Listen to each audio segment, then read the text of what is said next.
자, 반갑습니다. 신경진입니다. 자, 우리가 지금 이제 분석 패널을 활용한 데이터 시각화 고도화의 두 번째 이야기를 좀 하는데, 우리가 지난 시간, 즉 지난 장까지는 우리가 뭡니까?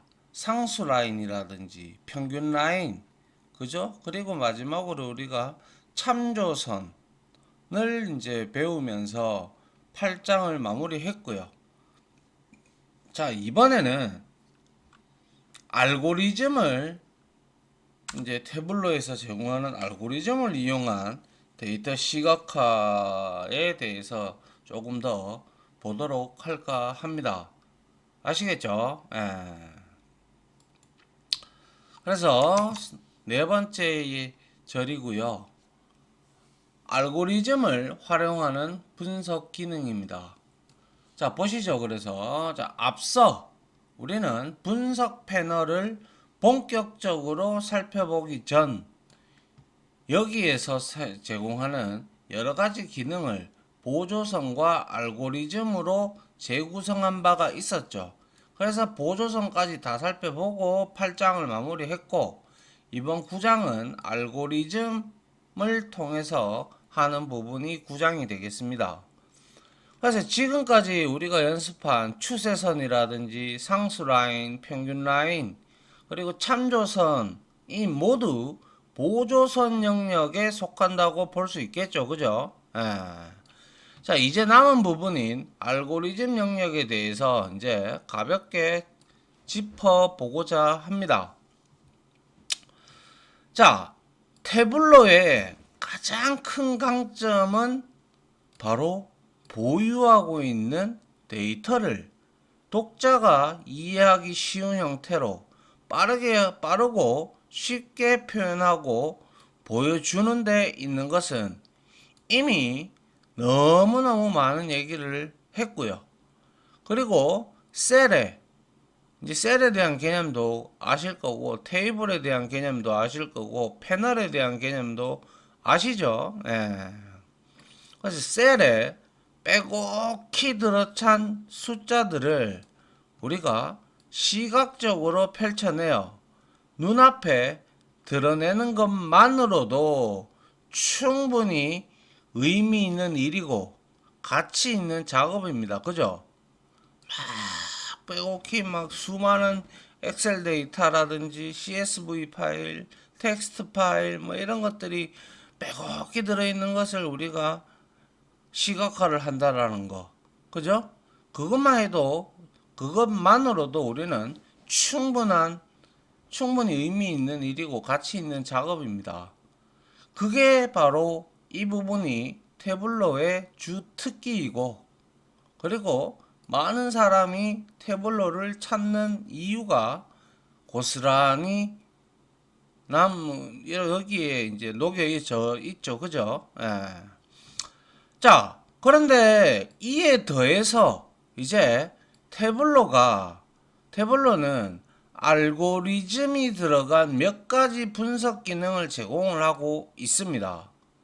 그래서 존재하는 데이터를 시각적으로 표현할 뿐만 아니라 일종의 로직, 백에서 돌아가는 거. 그죠? 우리가 무언가 추세선도 그랬고, 그랬잖아요. 그죠? 그래서 뭐 우리가 뭡니까? 최소 자승법이 적용이 된다라는 뭐 그런 것들. 그죠? 자, 로직이 적용이 되어 새로운 가치를 만들어 내는 것이죠. 그게. 그죠? 그래서 대표적인 것이 앞서 우리가 배웠던 추세선이죠. 그래서 우리가 그림 앞에서 봤던 할인율, 수익률 상관관계 3차당식 플러스 상수라인, 여기로 돌아가 보면 우리가 그림이 이렇게 돼 있었잖아요. 이렇게 상수라인 하나 이렇게 그어져 있고, 여기에 3차당식에서 여기에 쫙 35%를 기준으로 해서 색상이 이렇게 막 다르게 되고 떨어지는 거. 그게 바로 이제 할인율이 높으면 높을수록 수익률이 떨어진다라는 거. 그런데 35%를 기준으로 해서 완만하게 떨어지던 게 갑자기 훅 떨어지는, 그죠? 예. 그 그림으로 한번 되뇌어 봅시다.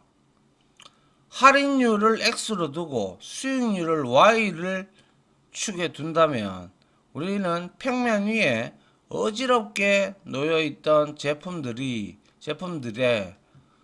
최소 자승법이 적용이 되어서, 이거 설명 다 드렸죠, 그죠? 예, 최소 자승법이 적용이 되어 할인율과 수익률 사이에는 수익률은 마이너스 1.1907 곱하기 할인율, 그리고 플러스 0.374243의 관계가 있음이 드러났었죠. 그죠?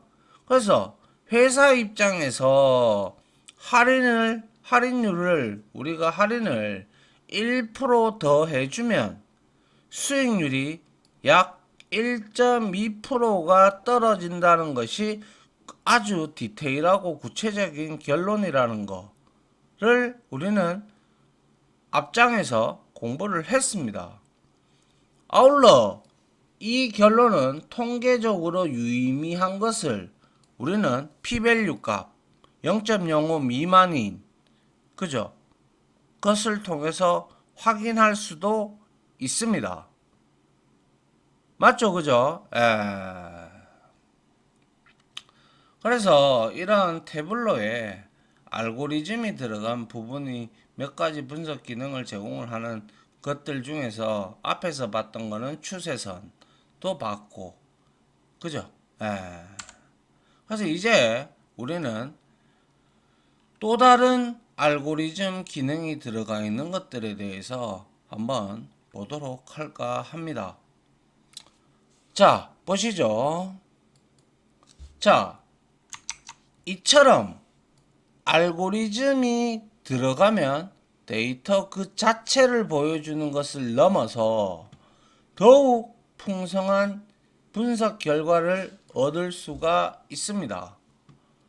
자, 여기에서는 이제 태블로에서 활용할 수 있는 대표적인 분석 기능인 클러스터링과 예측, 즉 포캐스팅을 순차적으로 살펴볼까 하는데요. 자, 클러스터링, 이거는 군집합니다.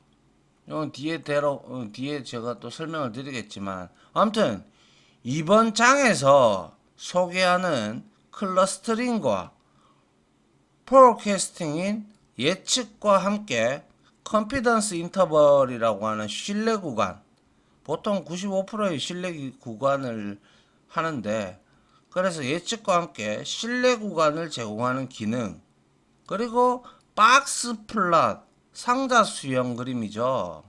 이 그림에서 IQR이 뭐였던가요? 인터퀀타일 레인지였죠. 그죠? 즉 다시 말해서 제3, 4분위수 75% 되는 거기에서 제1, 4분위수 Q1 25% 되는 부분을 뺀 공간, 즉 사각형이 된다. 그죠? 상사수형 그림에서 사각형, 그것이 바로 IQR이었죠. 그래서 박스 플랫에서 IQR을 활용하여 이상치를 판단하는 기능 등이 바로 알고리즘을 활용한 분석이라고 볼 수가 있습니다. 차차 하나씩 보도록 하죠. 자, 먼저 그래서 우리는 클러스터링을 활용한 고객 분류부터 한번 해보도록 합시다. 자, 클러스터링이라는 것은 여러 가지 데이터가 있단 말이에요. 그죠? 그러한 데이터들을 이렇게 집합, 즉 묶는 거예요. 묶는 거. 군집화라고 얘기를 합니다. 혹은 그룹핑이라고도 하고요. 그래서 클러스터링은 그룹핑과 유사한 개념으로 데이터의 특성을 고려하여 자동으로 데이터들을 여러 군집을 다른 말로 클러스터라고 합니다. 로 만든다. 그래서 이 주제를 효과적으로 다루기 위해 우리는 지금까지 실습에 활용했던 슈퍼스토어 KR, 이건 이제 우리가 강의를 여러분들이 계속 들어왔다면 외울 정도로 필드가 뭐가 있는지 다 알아요. 그죠? 그 데이터셋 대신에 바이크 바이어즈 데이터셋을 별도로 준비를 했습니다.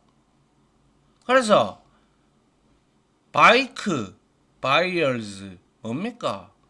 자전거 구매자 이렇게 볼 수가 있겠죠. 그죠? 예, 그래서 자전거 매장의 판매 데이터로 주요 변수는 아래 그림에서 확인할 수가 있죠. 이거는 제가 바이크 바이어즈라는 그 뭐죠? 엑셀 데이터를 직접 열어서 이렇게 보여드린 거예요. 아이디도 있고 뭐 젠더 뭐 머터리얼 스테터스, 그리고 우리가 여기서 이제 중요하게 살펴볼 게 purchase 바이크, 그러니까 바이크를 구매했느냐 안 했느냐, yes no 있고, 그죠? 그리고 여기에는 이거는 이제 뭡니까? 뭐 지역도 있고, 그리고 여기는 출퇴근 거리입니다.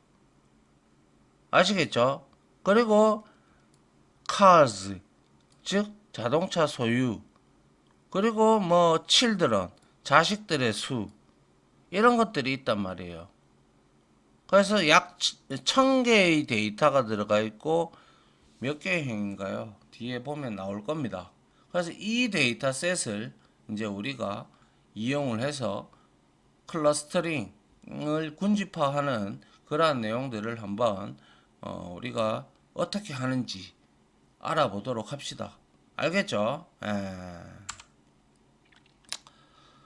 자, 그래서 클러스터링을 활용한 고객 분류에서 먼저 고객의 아이디, 그리고 결혼 여부, 성별, 소득 수준, 자녀 수, 자동차 보유 대수, 그리고 연령, 그리고 교육 수준, 직업, 자가 보유 여부, 그리고 출퇴근 거리, 지역, 그리고 자전거 구매 여부 필드가 나열이 되어 있습니다. 그리고 총 1000개의 레코드, 즉 행으로 구성이 되어 있어요. 바이크 바이어즈 데이터셋은. 그래서 바이크 바이어즈 데이터셋을 태블로에 올린 후 다음의 순서를 따라가 보자라는 거예요. 그래서 일단 이제 이거를 우리가 땡겨오면, 연결을 하게 되면 이 첫 번째로 데이터 카운트라는 게, 이거는 자동으로 생성되는 필드입니다. 그래서 데이터 카운트 필드를 마크 카드의 색상 위에 드래그 앤 드롭을 합니다. 아시겠어요? 데이터 요거를, 그리고 나서 얘를 우리가 뭡니까? 필드를 색상 위에 드래그 앤 드롭을 하고 카운트 형태로 우리가 이렇게 만들었다고 치죠. 그리고 나서 ID 필드를 행산반에 드래그 앤 드롭을 해서 지금 뭘 보려고 하냐면 데이터의 개수가 몇 개가 있는지 그거를 일단 보자는 거죠. 그래서 보니까 1000개의 마크가 있고, 그리고 카운트 데이터의 합계도 역시 당연히 1000개가 될 거고요. 그죠? 그래서 1번에서 데이터, 그리고 괄호 열고 카운트라는 필드는 태블로에 데이터를 불러오면 자동으로 생성되는 필드입니다. 말씀드렸다시피. 그래서 이 필드는 데이터 원본이 가진 행의 개수를 의미합니다. 알겠죠? 그래서 이렇게 아이디를 열선반으로, 행선반으로 옮겼기 때문에 1000개의 데이터가 이렇게 나타난다고요. 그래서 화면 최하단이 이거죠. 그죠? 데이터 원본 1000개의 마크. 그래서 화면 최하단을 보면 바이크 바이어즈 데이터셋에 1000개의 행이 포함되어 있음을 알 수가 있습니다. 그냥 이거는 단순하게 1번, 2번은 과정은 우리가 이 데이터셋에 몇 개의 데이터가, 그러니까 로우 행이 얼마나 들어있는지 그걸 알아보기 위해서 이렇게 간단하게 한 거예요. 알겠죠? 예. 자, 그 다음 한번 볼게요. 그 다음은 우리가 아까 2번에서 아이디를 행선반에 가져다 놓으니 색상 범례의 카운트가, 그죠? 1로 바뀌었다. 왜요? 왜요? 1일로 바뀌었다라는 것은 아이디 필드가 데이터 셋 1000개의 행을 개별 행으로 갈라주는 고유한 구분 필드, 유니크 아이덴티파이어로 키필드라는 의미예요. 즉 키필드라는 의미를 지니고 있다라는 게 바로 카운트가 데이터 1으로 범례가 나타난 게 그거예요. 아시겠죠? 그 뜻을 나타내는 거예요. 그래서 이제 여기까지 데이터셋의 구조를 이제 어느 정도 파악을 했다면 이제 실질적으로 클러스터링 알고리즘을 적용을 하여 한 명 한 명의 고객을 묶는 군집, 제가 고객 여러 가지 데이터를 묶는다고 했잖아요. 그죠? 그런 묶는 것을 우리가 군집이라고 하는데 그룹핑이라고 해도 되고 클러스터링이라고 해도 되고 군집이라고도 해도 됩니다. 알겠죠? 그래서 군집을 만들어 볼 차례가 되는데요. 자, 일단 데이터셋에 여러 변수가 있었지만 그 중에서 children이라고 했던 자녀수 보셨죠? 그리고 출퇴근 거리도 있고요. 그리고 자동차 보유 여부를 기준으로 고객의 집단을 나누어 볼 겁니다.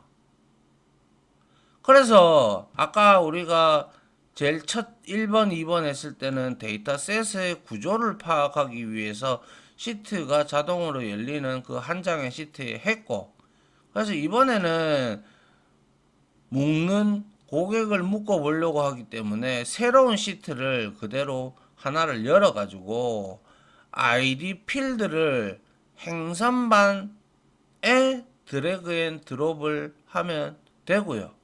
그 다음에 두 번째로 children 자녀 수입니다. 필드를 마크 카드의 텍스트 위에 드래그 앤 드롭을 합니다. 알겠죠? 그 다음에 데이터 작업창 왼쪽 상단에서 데이터 탭이 있고 분석 탭이 있는 거 아시죠? 그죠? 그래서 분석 탭을 선택을 해서 모델 부분에 보면 클러스터라는 게 있어요. 떠요. 이렇게 하면. 그래서 군집을 할 거냐라는 이 내용이거든요. 그래서 클러스터를 화면 안쪽으로 드래그해서 얘는 뭐 셀이냐 뭐냐 이런 거 없습니다. 그냥 클러스터 하면 그림 하나 나타나고 차트와 같은 형태로 나는 표식이 나와요. 그거를 이제 그냥 드래그 클러스터를 위에 이제 차트 위에다가 드롭을 합니다. 그러면 어떻게 되느냐? 바로 이와 같이 된 거예요. 그죠?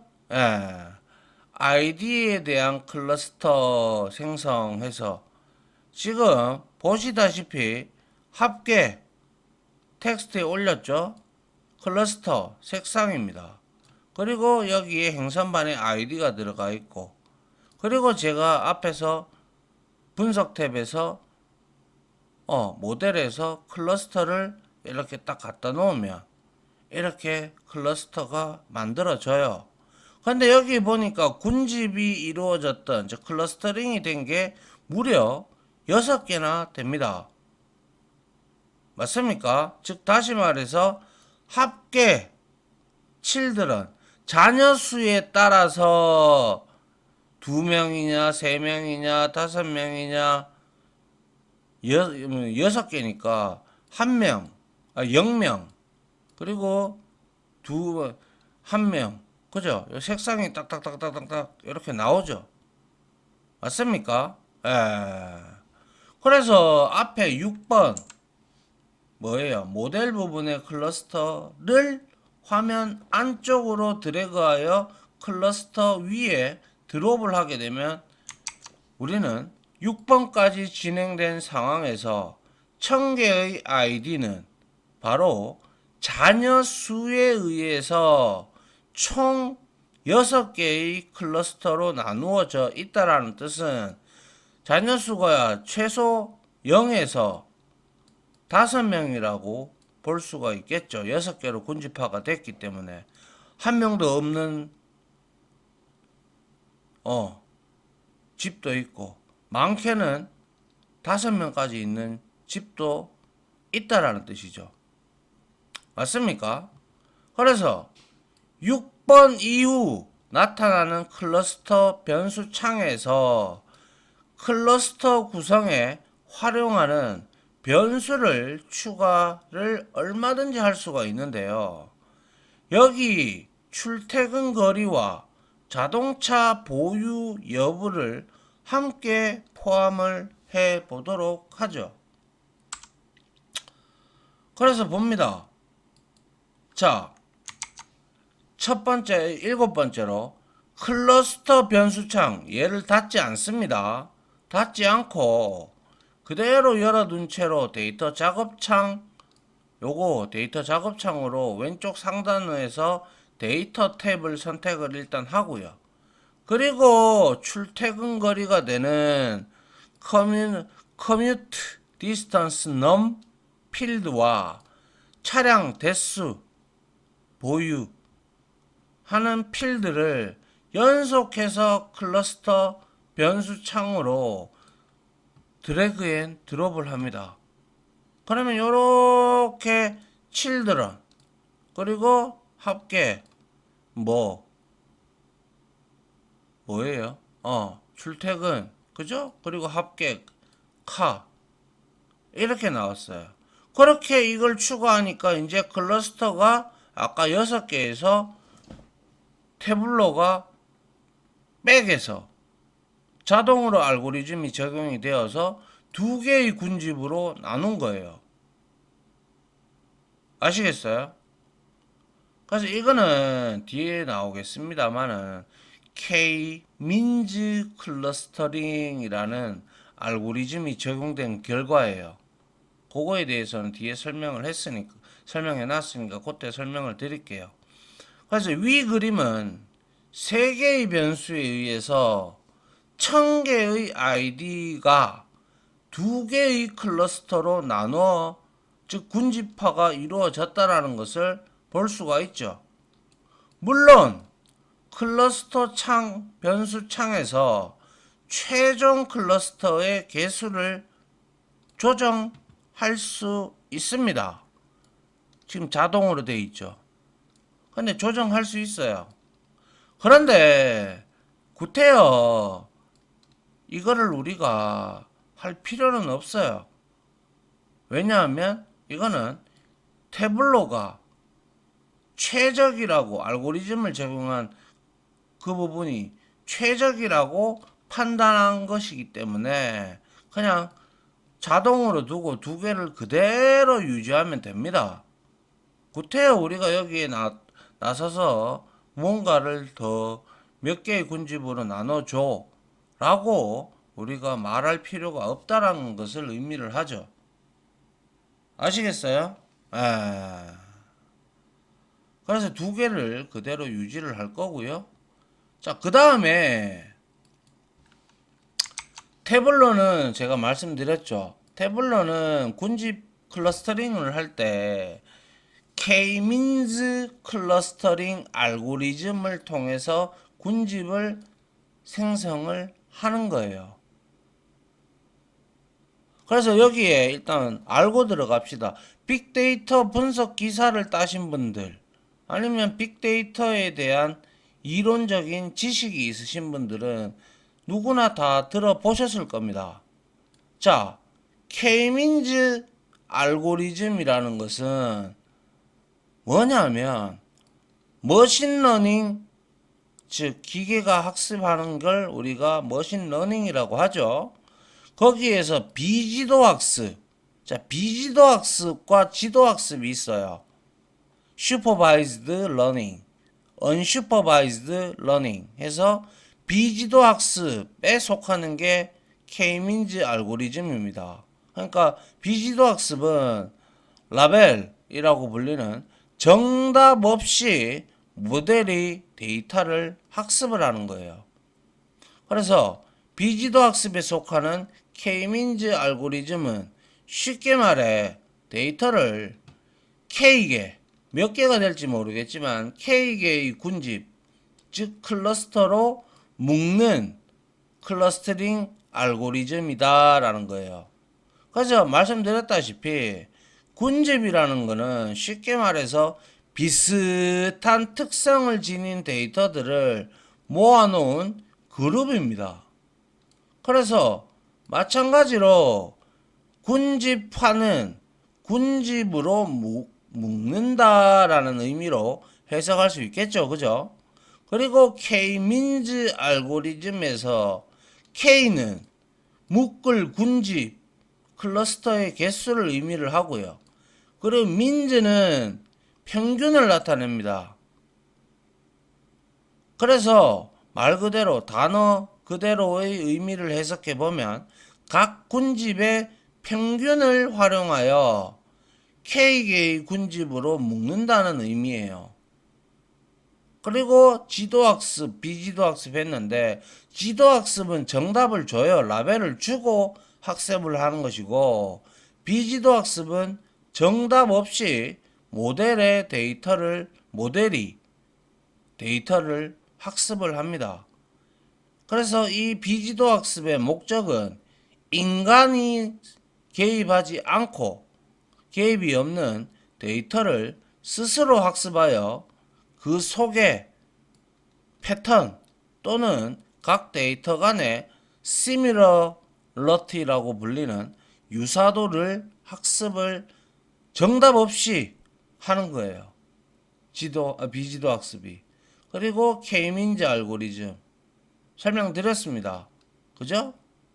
그래서 태블로에서는 K-means 클러스터링 알고리즘을 통해서 군집을 생성하는 거예요. 알겠죠? 예.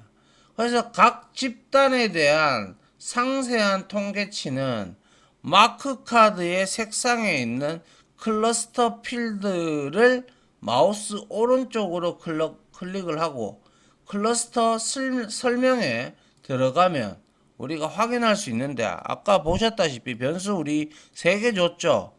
children, commute distance, num, 그리고 cars의 합계, 그리고 세부 기준은 id라고 했고 배율은 정규화가 되었다라고 나오고 그리고 진단했던 즉 K-means 클러스터링 알고리즘을 통해서 진단했던 요약치가 나오죠. 클러스터 수는 2개였던 거 보셨고 1000개의 데이터가 들어가 있었고 그리고 그룹 간의 재곱합이라든지 그리고 총 재곱합 그리고 나서 클러스터 1은 597개 유사도가 평균이 똑같은 게 그죠? 예, 비슷한 게 597 그리고 나머지는 1000개에서 597 빼면 403개 그리고 칠드런의 합계 그리고 출퇴근 거리 자동차 그죠? 예, 요렇게 우리가 볼 수가 있다라는 거예요. 이런 것들을. 알겠죠? 예.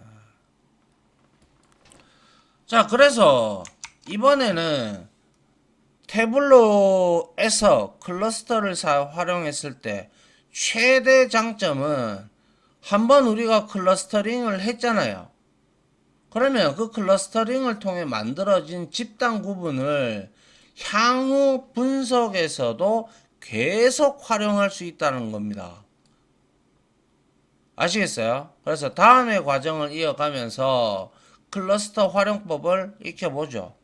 자, 마크카드 색상에 있는 클러스터, 그죠? 이 클러스터 필드를 데이터 패널 안쪽으로 드래그 앤 드롭을 하면 이 클러스터가 마치 필드처럼 넘어가요. 그래서 필요할 때는 클러스터에 대한 적절한 자신이 만들었던 적절한 명칭을 부여를 하면 됩니다. 근데 명칭을 부여하지 않는다면 태블로가 알아서 아이디에 대한 클러스터링을 했기 때문에 아이디 클러스터로 됩니다. 그래서 그 새로운 시트를 이제 열어가지고 아이디 클러스터 필드로 간 얘를 행선반에 하고, 그리고 purchase bike, 이거는 자전거 구매 여부죠.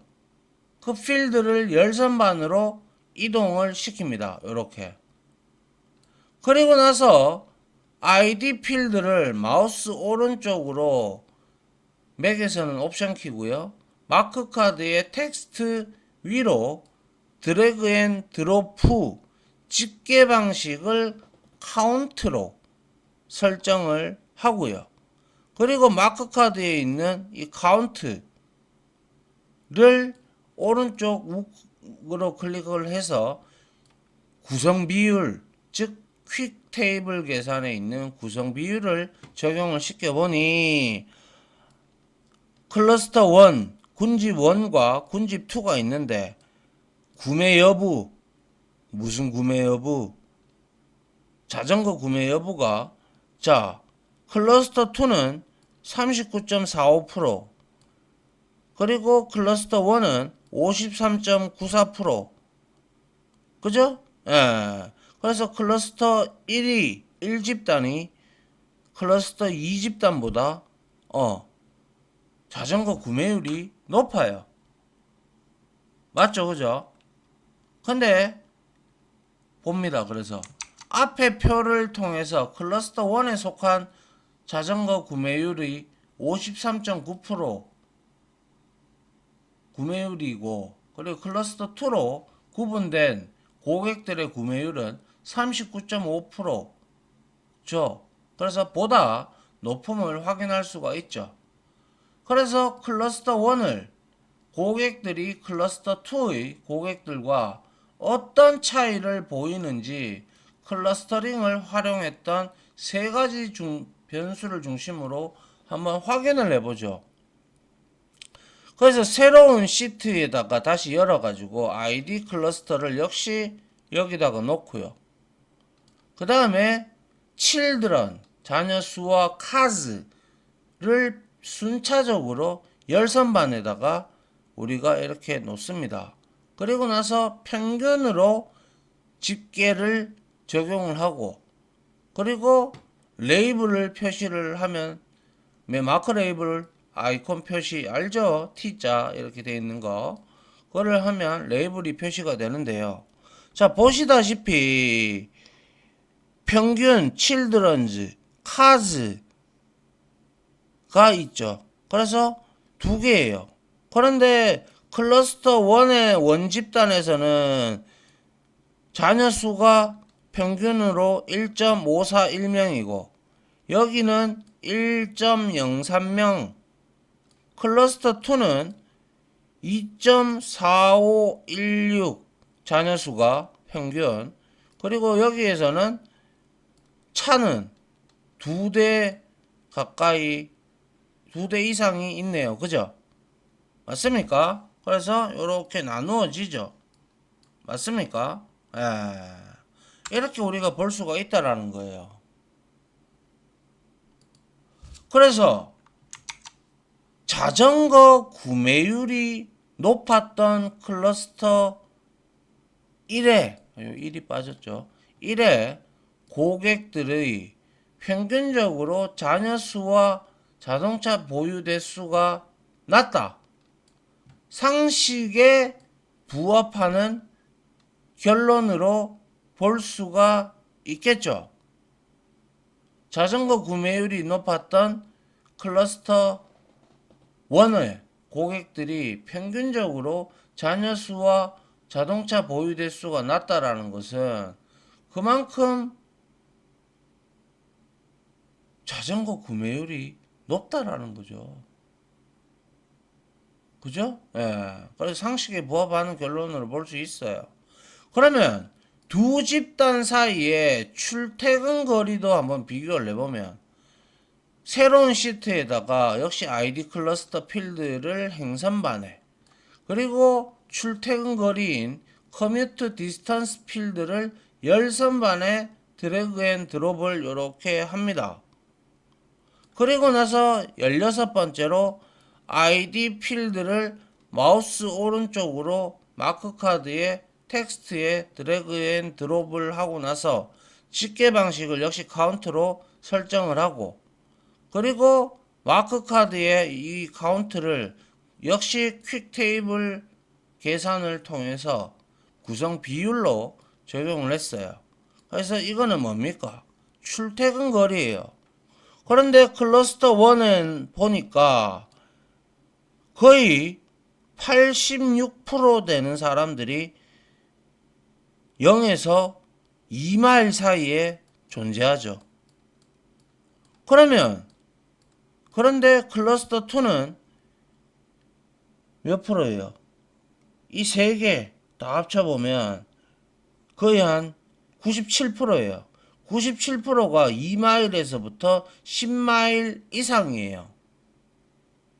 그렇기 때문에 이것을 보더라도 자전거 구매율이 높았던 클러스터 1은 출퇴근 거리가 짧다라는 게 보여지는 것이고 자동차 보유 대수가 많았던 클러스터 2는 그만큼 자전거 구매율은 낮았던 이유가 바로 출퇴근 거리가 멀다는 이러한 또한 상식에 부합하는 기준이 되겠네요. 맞습니까? 그래서 앞에 그림에서 클러스터 1에 속한 고객의 약 87%가 출퇴근 거리 2마일 이하였죠.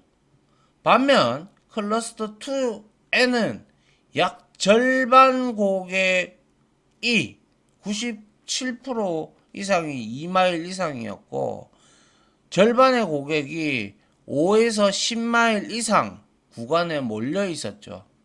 그래서 상대적으로 짧은 출퇴근 거리를 보이는 클러스터 1에서 자전거 구매율이 높은 것을 충분히 납득할 수 있는 결론이라고 역시 판단할 수 있을 겁니다. 출퇴근 거리가 짧으니까 구태여 자동차를 많이 가지고 있을 필요가 없잖아요. 한 대 정도.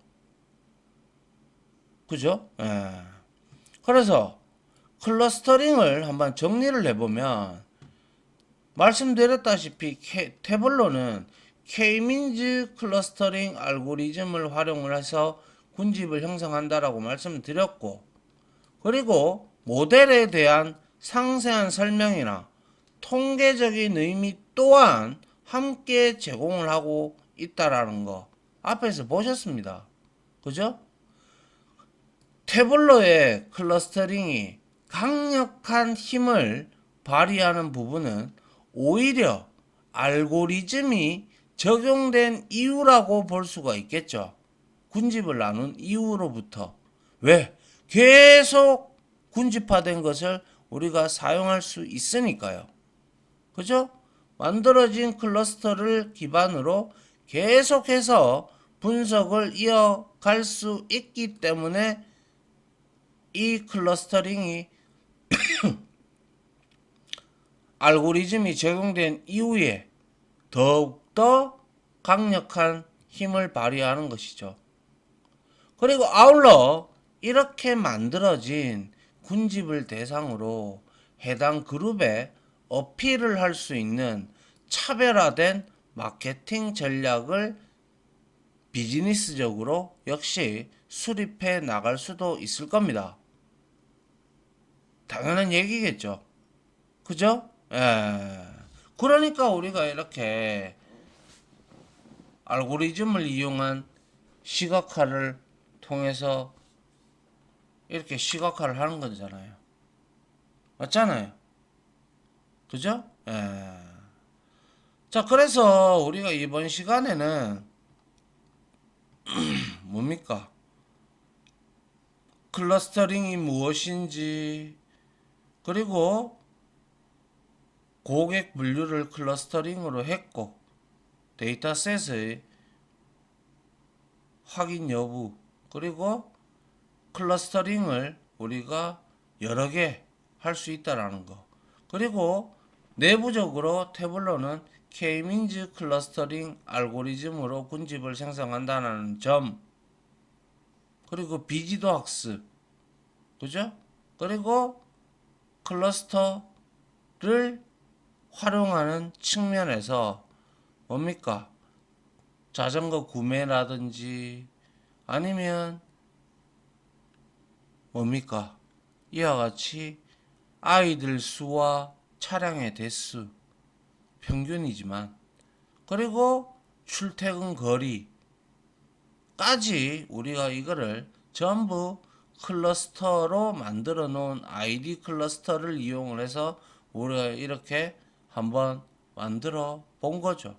그리고 클러스터링을 이용을 하면 얼마나 그 알고리즘이 있는 클러스터링을 얼마나 우리가 강력하게 사용할 수 있는지 이런 것들에 대해서 여러분들과 함께 이번 시간에 살펴보았습니다.